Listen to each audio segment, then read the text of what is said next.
Yeah, so we definitely don't have cookout. I had actually never heard of it, but yeah, they got us some milkshakes before we left, which was pretty cool. It's very different living in a different part of the United States. There's a lot of new restaurants, a lot of new things, whether it's people, the trees. I've talked about the trees. It's different, but yeah, definitely enjoying it a lot. We're in the middle. You guys had a chance to practice here yesterday. There's a lot of people say that when you shoot in a dome and you haven't shot in a dome, it takes a while to adjust to the depth perception and stuff like that. Did you have any issues with that yesterday? I think it's just a basketball globe. I mean, that's it. You ever shot outside? It's the same thing. No backdrop. So I mean,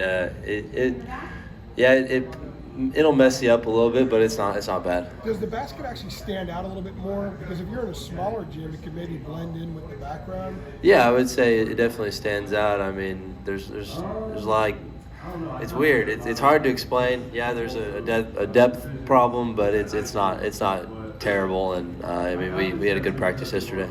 Let's go here and then in front. Brady, I don't want to go back to specifically the Wake Forest game. I want to go back to the day after that one because you had a great stretch in the final 4 minutes against Virginia Tech, and you said that it meant a lot to you that Huber was positive, and it surprised you the day before that practice. He wasn't tearing into you guys after a 20-point loss.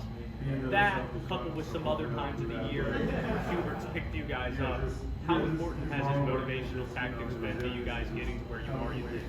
Yeah, we've lost a couple games this year, a couple back-to-back games that we probably shouldn't have lost, and his way of coaching and how he comes in the next day. His biggest thing is we're going to watch film and we're just going to learn from it.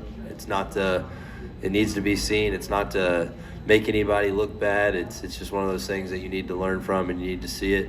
So, coming back after the Virginia Tech loss, he was very positive. We watched a good amount of film. It wasn't one of the 2-hour film sessions that we had earlier in the year. It was, we're just going to learn from it. We're going to move on. We're going to get ready for the tournament. And he did just that, and we've been playing well. There in the front and then back on the corner. As of late, you've been compared to Larry Bird. How does it feel to be compared to someone like that? I mean, it's been around a while just because of the way I look, but yeah, he's one of the best players, one of the better shooters ever, and it's just really cool that that's what people think of when they look at me. North Carolina has the third chance to be the third 8 seed to appear in the NCAA Championship. What was your initial reaction? It's pretty cool. Coach Davis talked about when we first got into the tournament that seeding's not going to matter, and we're here to play basketball. If you want to win the whole thing, you got to beat everybody else. So you're going to have to play good teams, and being an 8 seed, we've found our way here, and anything can happen now. 2 in the back and then back in the middle.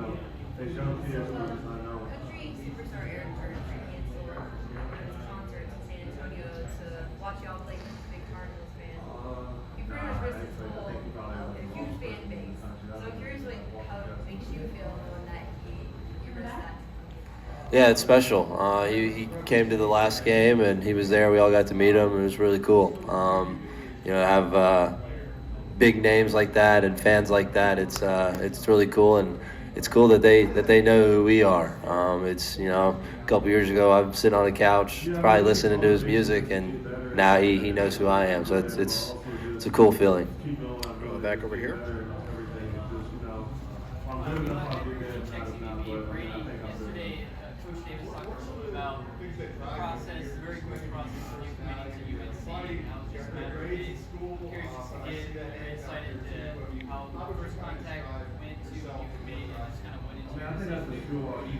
Yeah, he was one of the last coaches, last schools to contact me.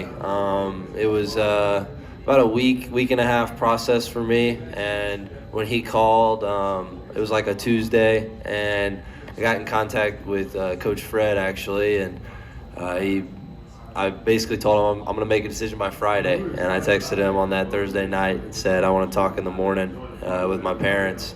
Had a good hour-long conversation, just hashing everything out that we needed to talk about and what he envisioned me on this team, and I decided I wanted to come here. It was was one of those times where it was either stay, go to college, or go pro, and ultimately decided to stay and go back to college, but I had to change schools.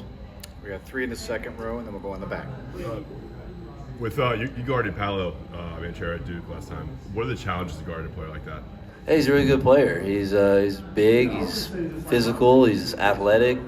He's got a lot of pieces to him. He can dribble, he can shoot. I mean, he is a tough player. He's just he is what people say he is. He's a basketball player, and it will be a challenge. It has been a challenge, but we're looking forward to it. Hubert said block out the noise.